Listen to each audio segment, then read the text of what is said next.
The first bucket the widow pulled up from the frozen earth steamed in the winter air. While every other homestead cracked ice off frozen barrels, hers poured clean, unfrozen water. By the time the town realized what she'd done, it was too late. The night the first hard freeze hit the valley, most folks were still pretending winter hadn't arrived. It was mid-November, skies bright and cloudless, with sun enough in the day to fool a man into thinking he didn't need to rush. The cold snuck in anyway, not a creeping chill, but a crash, the sort that broke troughs and split barrels from the inside out, the kind of cold that kills a baby in its sleep if the fire dims too low. And yet down at the edge of town, just beyond the last cabins and fences, the widow Sarah Elcott sat beside a stone ring with a rope in her hand, drawing up a wooden pail that steamed at the brim like coffee. Not boiling, not scalding, just warm enough to make a difference. Warm enough that her children could drink it without chipping ice off first. Warm enough to make men whisper. They watched from afar, shivering, scraping frost from their eyebrows, wondering what she'd done that they hadn't. Nobody in town had thought much of her when she arrived 6 months prior. Just another pale, lean woman with 2 children in tow and no husband. She'd said he died of fever back east, and maybe he had, but the men chuckled that maybe he'd run off. She'd worn a black bonnet and had a way of walking with her eyes straight ahead, not tilting her chin for a single soul, not preacher, not judge, not any man in town. That had irked some, others had taken it as a challenge.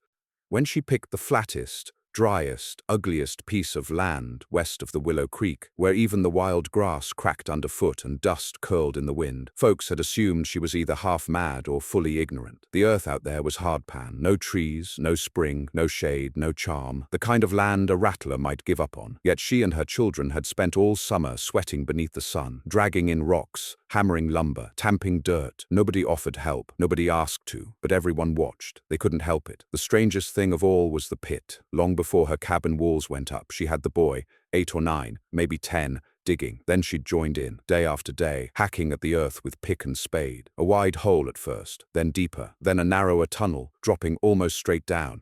Some said it was a grave, some joked it was a madness hole. But when she lined the bottom with heavy stone and shored the walls with split logs, a few sharper minds started to squint and wonder. Still, nobody asked, not out loud. She didn't speak much, and her boy spoke less. By the end of September, the cabin was done, small but tight, a low roof, thick walls chinked twice over, and narrow windows. The girl, barely 6, planted herbs in cans. The boy hauled in firewood, and just beside the door, that strange pit now had a lid, heavy, fitted, and sealed tight with latches on both sides. She covered it with a dry goods barrel filled with stones, like she was daring the wind to try and move it. That was when the gossip began in earnest. "She's hiding something," they'd mutter. "A cellar?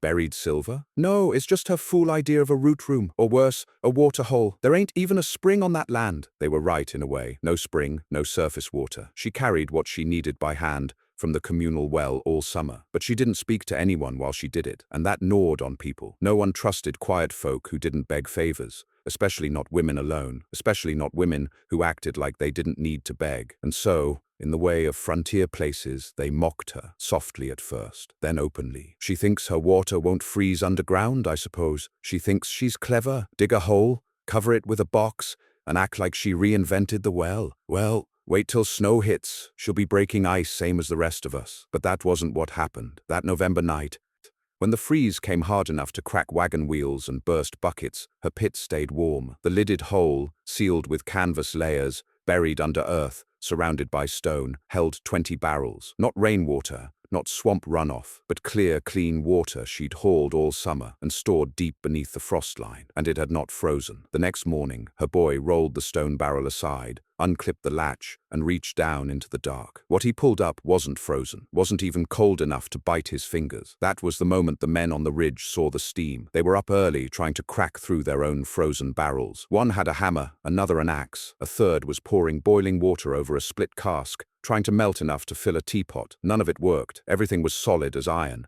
And yet the widow, thin, quiet, strange, had drawn up warmth from the ground like some sort of devil's trick. "Shouldn't be possible," the preacher said later, gripping the pulpit like it might slip from his hands. "That ground's cursed, or else she's using some backwoods charm." Others disagreed. "Ain't no curse about it. She was just smart," said Deputy Lane. "That's a frost-proof storage if I ever saw one." But no one wanted to believe it. Pride's a hard thing to swallow, especially when it's your children coughing, your horses cracking ice from troughs with hooves, and the woman you mocked is ladling warmth from a stone-lined hole and giving none of it away, because she didn't share, not at first. That morning when a neighbor rode down with a tin pail and an awkward smile, she'd looked at him through the steam and said, "You've got your well, use it," and she turned away. He'd shouted at her back, about neighborliness, about decency, but she didn't stop, and that's when anger replaced wonder. She thinks she's better than us. She thinks we'll crawl to her. She won't make it through winter alone, but she would. And deeper still, every man who saw that water steaming in the frost knew it. She would make it. By December, she wasn't the one asking questions. They were, and that's when someone tried to open the pit while she slept. The night was moonless and the snow was dry. No footprints lasted long, but the stone barrel was rolled away come morning. The latch had been snapped. One barrel had been pulled halfway up and left, the rope cut, water spilled and frozen along the edge, but not entirely frozen, only surface crust. A handprint remained on the side, small, calloused, a man's hand. She nailed shut the lid that morning, not with just wood, but with iron brackets, pounded flat and riveted through the rim. The sound echoed over the snow like gunshots. That evening, smoke rose steady from her chimney, while every other fire in town burned twice as hard to make up for the water they now had to thaw before use. And so the town turned again, not from curiosity, but from desperation. The freeze was not ending, and her water had not frozen once. By the second deep freeze, the valley had turned hard as bone. Not just the land, but the people too. Smoke clung low over rooftops. Doors creaked louder. Firewood vanished faster than it had any year prior. And the snow came, not in one great storm, but in a slow, constant whisper, night after night, inch after inch, until every path became guesswork, and every tree looked the same in the pale blue light. Sarah Elcott did not speak much, not before the freeze, and even less after, but she moved with purpose. In the mornings, she sent her boy to gather twigs and fallen limbs while the girl stayed near the stove, peeling potatoes, watching the stew. In the evenings, she'd step outside alone and check the lid of her underground store, brushing away snow, tightening the straps, watching the horizon as if waiting for something that never came. Not fear, not hope, just a long, steady watching. Inside, her home was still warm. The fire inside her brick-lined stove didn't roar, it glowed. The stones around it retained heat long into the night. And when the girl awoke from a bad dream, cold feet swinging from the bed, Sarah didn't reach for blankets.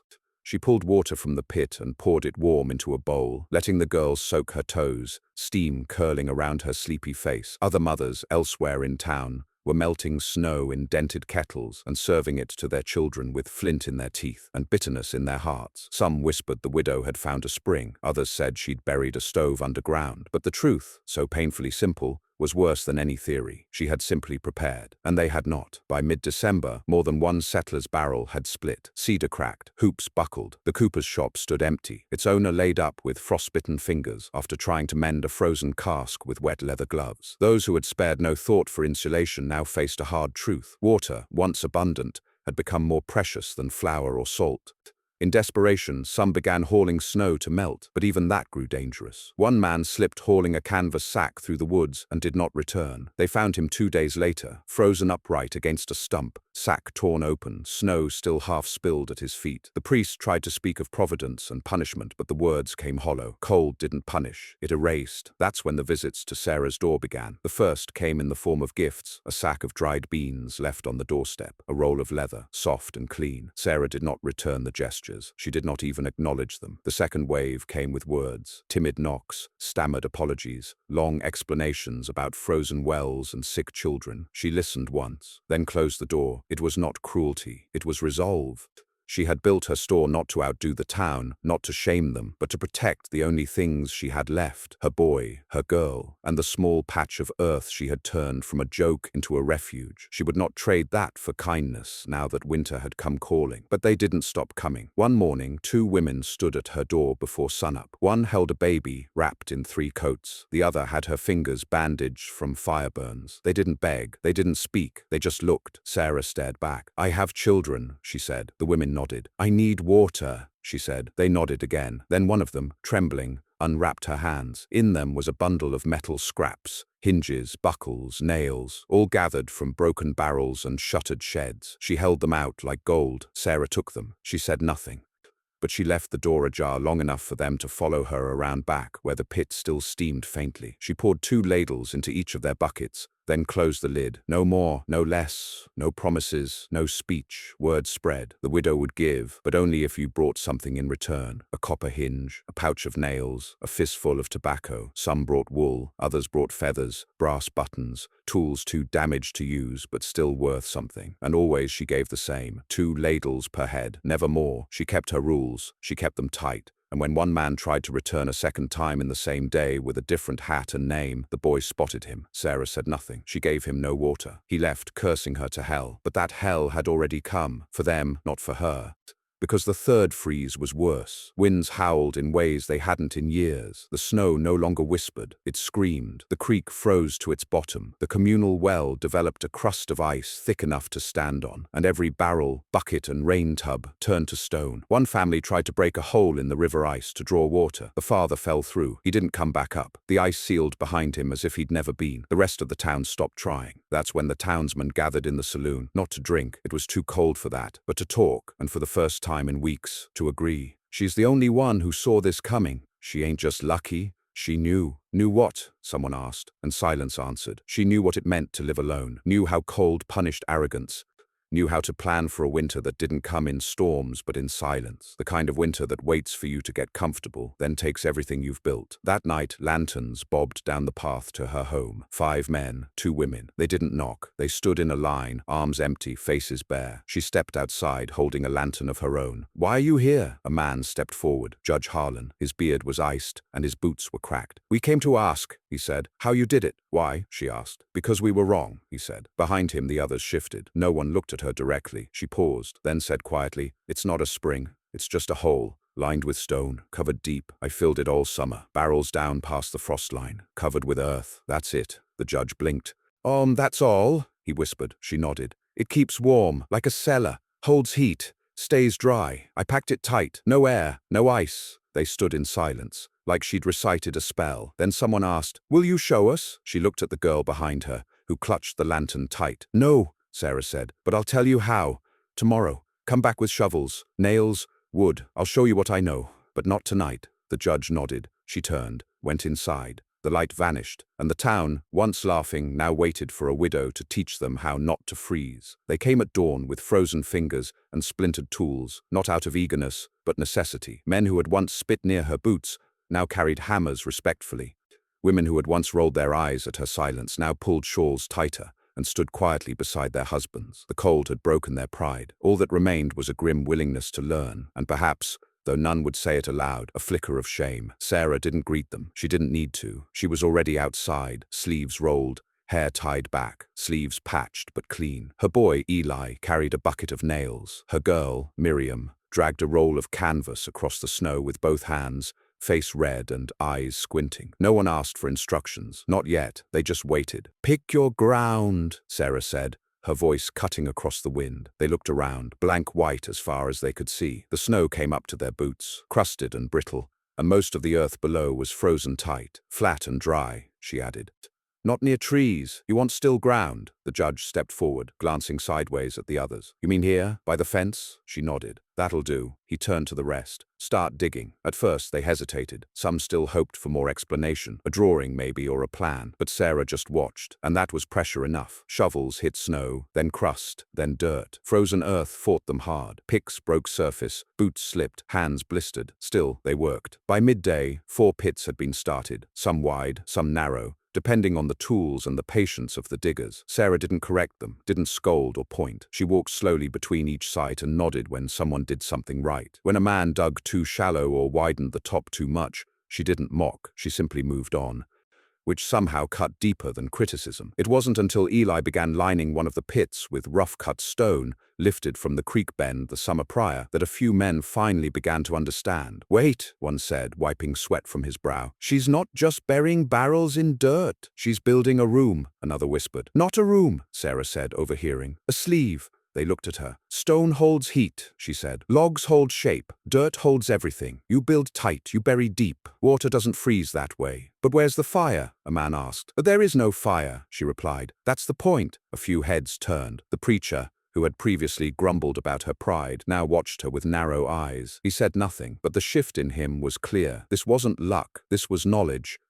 And worse, It was knowledge that none of them had thought to ask about before now. By afternoon, she showed them how to cut boards to brace the walls and where to carve grooves to fit crossbeams. She showed them how to wrap their barrels in canvas before lowering them into place, then pack sawdust between them to buffer the cold. "Don't let the barrels touch the walls," she said. "The stone's coldest at the edge. Let the air move, but not too much. A slow breath. That's what keeps it steady." They worked into twilight. That night, many returned home with raw hands and unfinished pits. Some didn't go home at all. They camped near their half-dug holes, too exhausted to walk back or too afraid to leave what they'd started. Sarah watched them from her window. She didn't smile, not once, but she didn't bolt her door either. That week, every cabin in town began to grow a second shadow, a mound of dirt or timber behind the house, dug in quiet urgency, like a confession. The widow had become their teacher, but not their friend, not yet. 3 days into the new year, something shifted. It came in the form of a knock, not frantic, not polite, just steady, measured. Sarah opened the door. Eli stood beside her, eyes wary. Miriam peeked around her apron, thumb in mouth. On the other side stood Anna Mason, her wool skirt crusted with frost, and her mittens full of buttons. "I brought these," Anna said. "I sewed too many. Can't feel my hands anyway." Sarah stared at the buttons. "They're brass," Anna added, her voice cracking. "Hold heat better than most." Behind her, a man leaned on a shovel, his beard frosted stiff. Anna glanced back. "And he brought you a plank, fresh cut. "And not warped," the man grunted. Sarah studied them a moment, then stepped aside. Not all the way, just enough. Inside, she ladled water into a tin mug and handed it to Anna. The woman took it with shaking fingers. She didn't drink it, not yet. Instead, she held it close, like a prayer. "Thank you," she whispered. Sarah said nothing, but Eli's shoulders relaxed just slightly. That night, Sarah sat by the stove with her children and counted the remaining barrels. 14 full, 6 halved, 2 gone entirely. It would be enough, if they were careful. Then came the fire. It started in the smith's cabin, most likely from a cracked stovepipe or a poorly banked flame. It spread faster than any blaze should in a place that cold. Maybe it was the dry pine boards. Maybe it was the desperation in the air. But by the time the bell rang and men ran to help, the roof had already fallen. 3 cabins gone by sunrise, 2 dead, one of them a child. The snow around the wreckage melted, revealing earth and ash, and then ice. Thick slabs of frozen water pooled where the barrels had burst. The very thing they'd tried to store had become a weapon against them. That morning, every able body turned to the widow's path again, not just for guidance, but for survival. And Sarah stepped forward. She walked among the ruins, checking for heat still trapped beneath beams. She helped lift broken barrels, her arms trembling with effort. She handed out strips of cloth for burns, herbs for smoke lung, and warm water drawn from her pit. She gave freely, not because they had asked, but because the time for bartering had passed. There were no debts in this kind of cold, only choices, and she chose not to let children freeze. By mid-January, Sarah had built 3 more pits behind 3 cabins, not hers. One belonged to Anna Mason, another to Deputy Lane, the third to the preacher, whose silence had finally broken when he'd wept into her gloved hands after a boy died in his arms. "She's not a widow," he told the congregation, voice shaking. "She's a warning." And we didn't listen. No one argued. Not anymore. Sarah didn't want the attention. She didn't want sermons. She didn't want apologies. But the town changed all the same. When she walked through the main road, people stepped aside, not out of fear, but respect. When she asked for help carrying wood, men ran to assist. When her daughter tripped in the snow, our 2 mothers rushed to lift her before Sarah could even move. It wasn't forgiveness. It wasn't penance. It was something deeper, recognition. They'd mocked the very thing that saved them, and now that shame lived in every warm sip of water. But winter was not over, and neither were its tests. By the first week of February, what little remained of the town's former certainty had been buried beneath drifts and weeks of quiet desperation. A silence had settled, not the hush of peace, but the tension of people holding their breath, the kind of quiet that blankets a battlefield just before the second volley. The cold had not relented, it had only deepened. Even the snow changed. Where once it had come in soft curls and silent flurries, now it dropped in glassy shards, like splinters of sky. The wind no longer howled, it screeched. When it moved across the roofs and through the narrow alleys between cabins, it made sounds like nails dragged across slate. Most settlers now had underground pits of their own, half-finished or cobbled together with whatever materials hadn't already been used or burned. Some worked more or less, others didn't. They'd learned the hard way that not every pit was equal. Some hadn't gone deep enough, others had left too much airspace and the frost crept in. One man buried barrels too close to his stovepipe, in a bid to warm them from above. The snowmelt flooded the pit, then refroze. He lost every gallon. Sarah said nothing. She helped when asked, but no more. She didn't offer unsolicited advice. She didn't return favors. And yet when someone stumbled to her door in true need, burned, cut, starved, shaking, she opened it. Not all the way, but enough. By now she had become something other than a widow. To the town, she was the figure in black who stepped through storms like they were fog, who always had water even when the creeks had turned to ice glass. The children whispered stories about her walking the woods at night, listening to the trees. The men, quieter now, speculated that maybe her husband hadn't died back east. Maybe he was buried beneath her cabin, keeping her warm. But behind her walls, Sarah was no ghost. She was a mother, a tired, watchful woman who counted barrels each night and rationed firewood by weight, not whim. Her daughter's cough had grown worse, and the boy had a bruise on his side from where a beam had slipped, helping build someone else's pit. They were surviving, but just barely. And then came the sickness.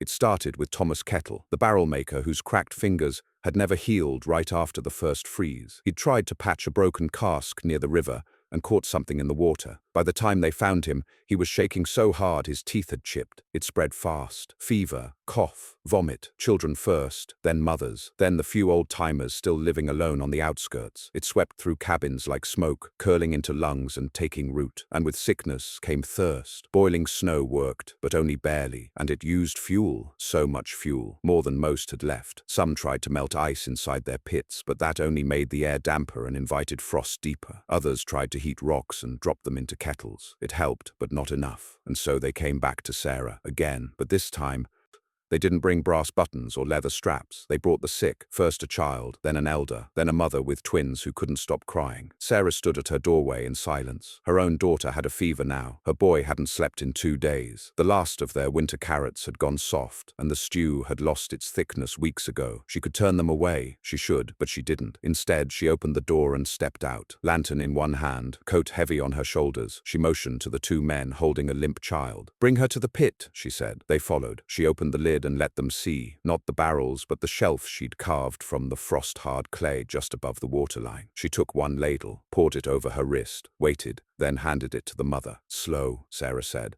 "Not too fast," the woman nodded, weeping silently. Word spread fast, not through gossip, but through footsteps, those dragging paths across the snow, desperate and unspoken. Sarah's water was still unfrozen, still clean, still warm enough. The town's pits had worked for a while, but they weren't sealed like hers. They weren't placed deep enough, or lined with enough stone. Most had begun to crust over. Some had frozen entirely. What remained now were barrels of slush and regret. But Sarah's remained untouched. Her canvas wraps were dry, her logs solid, her packing sawdust barely moist. She'd done it right, from the first shovel to the last nail. So they came again, but not in anger, not in pride. They came in silence, in small groups, one at a time, not asking to draw from her barrels, just asking how she'd built them.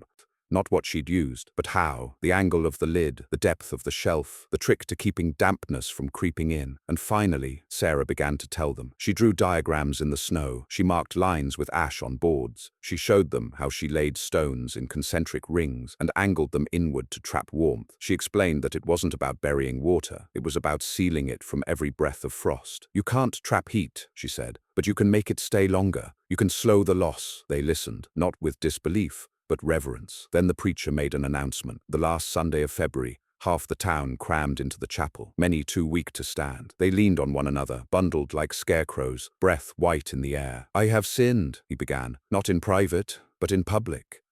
I judged a woman not for what she did, but what she didn't say. I took her silence as arrogance when it was warning. I mistook her foresight for pride. And I led others to do the same." Some murmured, others wept. "I ask her forgiveness," he said, turning toward the back of the chapel. Sarah stood there, arms crossed, lips tight. She didn't nod, she didn't speak, but she stayed. And when the sermon ended, she helped carry a child home. By the end of the month, only a few barrels remained in Sarah's pit. She'd rationed carefully, measured every ladle, counted every sip, but sickness used water faster than fire, and the thaw had not come. March opened with another storm, this time more ice than snow. Trees cracked in the woods, roofs groaned under the weight. But inside her cabin, Sarah kept one lamp burning and her children close. That night, as the wind screamed past the shutters, her daughter opened fever-bright eyes and whispered, "Mama?" "Yes, little bird." Did the water make us safe? Sarah paused. No, she said. We made us safe. The water just listened, and outside, buried deep beneath stone and silence, the last few gallons waited. Not just for them, but for what came after. March didn't warm. It lingered like a breath held too long. Every day the wind blew like a warning, the sky low and grey. The ground, though packed beneath feet for months now, didn't thaw. The snow, even under strong midday light, stayed sharp-edged and sullen. There were days when the smoke wouldn't rise. It curled back down around chimneys, wrapping homes in the smell of soot and surrender. Inside the widow's cabin, the last water barrel gave its final pour.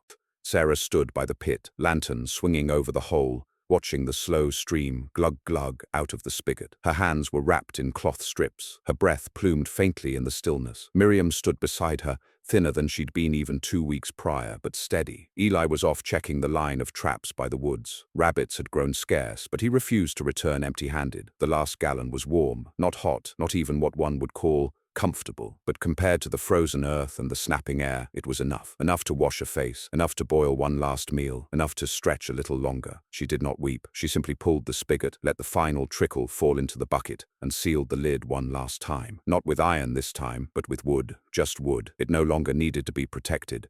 What was done was done. Behind her, 2 children from town watched in silence. They had come without their parents, those parents too sick or too ashamed to show their faces again, or simply too proud to beg once more. Sarah didn't speak, but she filled their bucket. Half, no more, no less. Take it straight home, she said. They nodded. And boil it before anyone drinks it. The girl tried to thank her, but her throat cracked, and she only nodded again. Sarah watched them vanish into the dusk, then turned inside. The stove was low, the light flickering gold across the packed dirt floor. Her daughter slept on a pallet of straw and 2 coats. Her son returned with a single squirrel, skinned and silent. They cooked in silence, ate in silence, and when night came, they slept with hands clasped across the blankets, as they had every night since the frost began. The thaw came without ceremony, not in a storm or a melt, just a subtle shift. The morning sun crested the ridge, and for the first time since October, it felt bright. Not warm, no, not yet, but the shadows fell longer. The wind no longer burned the skin. A bird called from somewhere deep in the woods. Then the snow began to sink, not vanish, not even melt, just settle, lower, softer underfoot, like it knew the season was over but didn't want to admit it. And with that shift came movement. Cabins creaked open. People stumbled out with red eyes and hollow cheeks. No one spoke at first. They just listened. To the birds, to the silence between gusts, to the crack of frost letting go of roofs and limbs and chimneys. Sarah stood by her door that morning with a cracked mug of snowmelt in her hand. She didn't smile, but she breathed deeper. Across the field, a woman, Anna Mason, waved once. Her children huddled close. She had survived. Most had, not all. 10 dead. That was the final count. 3 families lost all their stored food. 2 cabins collapsed. 1 child was lost to the ice storm when she wandered away from her mother's side, dazed with fever, and was found hours too late, curled beside a root cellar door she couldn't open. And all of them, every last one, had tried to store water in the open, except Sarah, and those who had learned from her, late though they came. In early April, when the last of the snow had melted and the creek began to trickle again, the town gathered, not in the chapel, not in the saloon, but outside.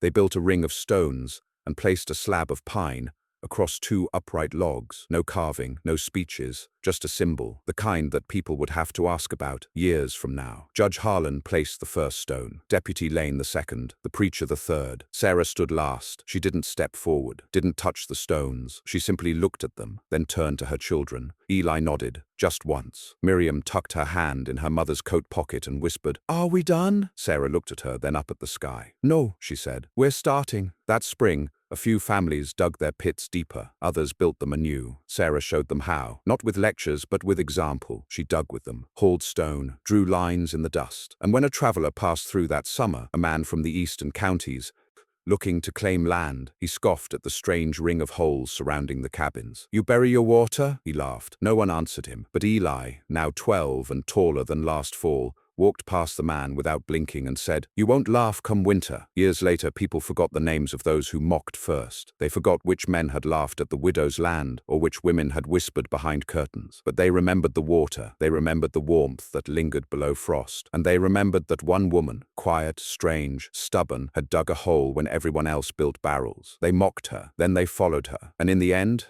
she saved them. Not with fire, not with fury, but with preparedness, with dirt and stone, and the will to listen to what the cold demands before it arrives.